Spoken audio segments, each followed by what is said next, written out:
ये तो कोई पुराना खंडहर लगता है। मोहन खंडहर के अंदर जाता है, जहाँ एक टूटी हुई सुंदर स्त्री की मूर्ति रखी होती है। वाह, बाप रे, ये तो किसी सुंदर स्त्री की टूटी हुई मूर्ति है। ऐसा लगता है जैसे किसी स्त्री को किसी ने जीवित अवस्था में ही पत्थर बना दिया हो, और समय के साथ ये मूर्ति भी देखो कैसे टूट गई है। ओ हो, काश मेरे पास अभी काम का सामान होता तो मैं इस अधूरी मूर्ति को पूरा कर देता। एकदम अद्भुत लगती। अचानक मूर्ति के अंदर से आवाज आती है, मैं यही चाहती हूँ, मुझे पूरा करो। केवल तुम ही हो जो मुझे पूरा कर सकते हो। हाँ, हे भगवान, ये मूर्ति भला बोल कैसे सकती है? तुम संसार के सबसे अच्छे मूर्तिकार हो, मुझे पूरा करो, पूरा करो। कुछ देर में ये आवाज पूरे जंगल में गूंजने लगती है और मोहन बेहोश होकर गिर जाता है। अगले ही पल मोहन की आंख खुलती है और वो अपने घर में होता है। ओहो, बाप रे, कितना भयानक सपना था। उसके सामने एक पिंजरे में बंद तोता बोल पड़ता है। लगता है तुम कोई बहुत खास सपना देख रहे थे। तुम सोते हुए बड़बड़ा भी रहे थे। अरे कुछ खास नहीं मिट्ठू। हाँ, क्या कहूँ, बहुत ही डरावना सपना था। मैंने खुद को कोहरे से भरे जंगल में देखा और वहाँ एक टूटा हुआ खंडहर था, और खंडहर में एक सुंदर स्त्री की टूटी हुई मूर्ति थी। और पता है, अचानक से वो मूर्ति मुझसे बात करने लगी। कभी कभी सपनों में सच्चाई भी दिखती है। हो सकता है कि ऐसी कोई मूर्ति और खंडहर वास्तव में मौजूद हो।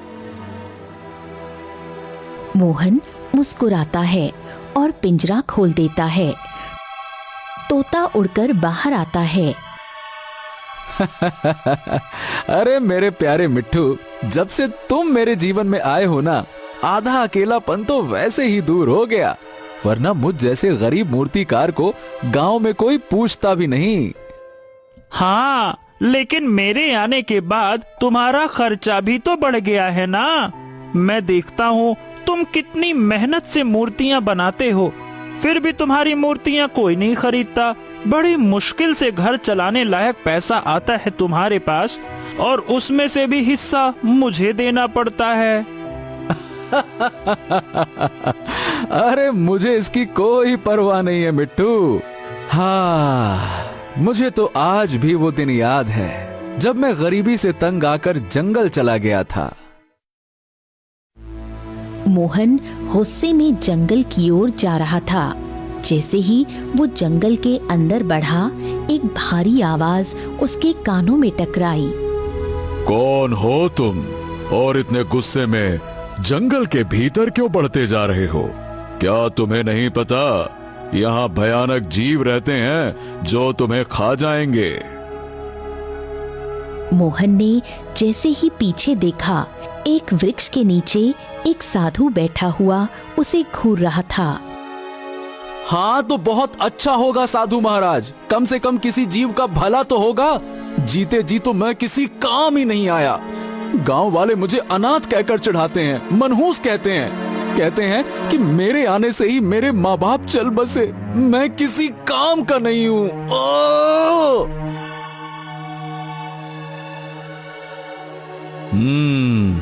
लगता है कि तुम अपने जीवन से बहुत परेशान हो।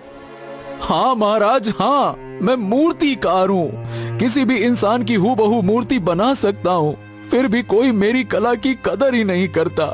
मेरी बनाई मूर्तियाँ कोई नहीं खरीदता।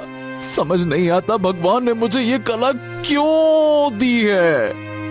निराश मत हो पुत्र। अगर भगवान ने तुम्हें ये कला दी है तो इसके पीछे कोई ना कोई कारण अवश्य है। बस अभी तुम्हारे समझने का समय नहीं आया। साधु ने इतना कहा ही था कि मोहन की नजर एक घायल तोते पर पड़ी। अरे अरे, ओ, ये तोता तो घायल है। मेरा जंगल में कोई दोस्त नहीं है। हर बार कोई जानवर मुझ पर हमला कर देता है। कोई तोता मुझसे दोस्ती नहीं करता।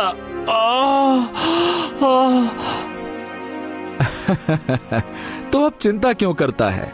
आज से हम दोनों दोस्त हैं। मैं तुझे अपने घर ले जाऊंगा और तेरा इलाज करूंगा।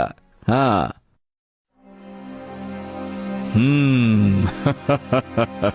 चलो, तुम्हारे अकेलेपन का एक साथी तो मिल गया, और हो सकता है कि यही साथी आगे चलकर तुम्हारा भाग्य बदल दे। इतना कहकर साधु वहां से रहस्यमयी अंदाज में चला जाता है। मोहन और तोता मूर्तियों की बात कर रहे हैं। चलो, पुरानी बातें तो बहुत हो गईं। आज तुम्हें मूर्तियां नहीं बेचनी है क्या? देखो देखो, समय कितना हो गया है। सूरज सर पर चढ़ाया है। अरे हाँ, तो फिर आओ, बैठो मेरे कंधे पर और हमेशा की तरह दोनों चलते हैं गांव के बाजार में।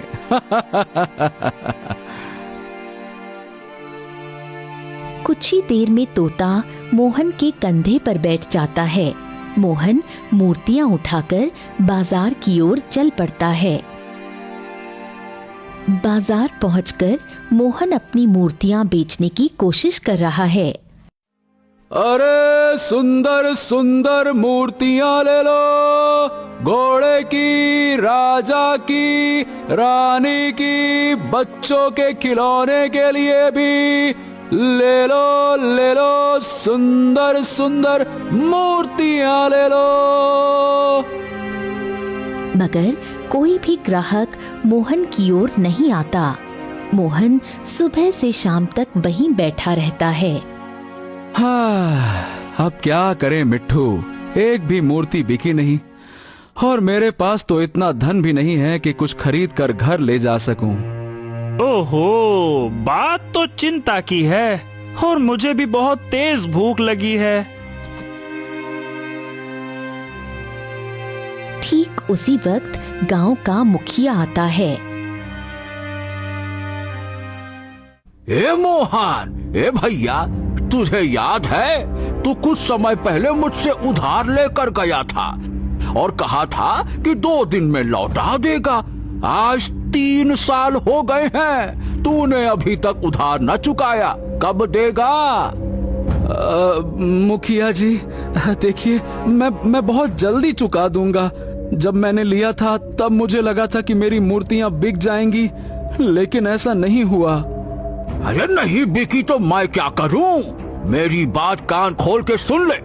गांव में शायद ही कोई ऐसा होगा जिससे तूने कर्ज न लिया हो, और सभी मेरे पास शिकायत लेकर आते हैं। इसीलिए गांव के मुखिया होने के नाते मैं तुझे केवल और केवल 3 दिन की मोहलत देता हूं। अगर तूने 3 दिन में मेरा और बाकी सबका कर्जा नहीं चुकाया तो मैं तुझे तेरी झोपड़ी से धक्के मारकर बाहर निकालूंगा। हाँ। इतना कहकर मुखिया वहां से चला जाता है। मोहन उदास मन से अपनी मूर्तियां समेटता है।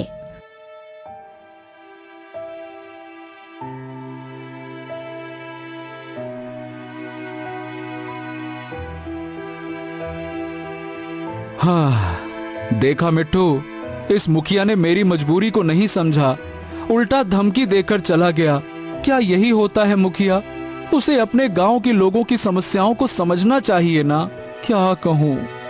हाँ, वो सब तो सही है मोहन, पर अब तुम खाओगे क्या?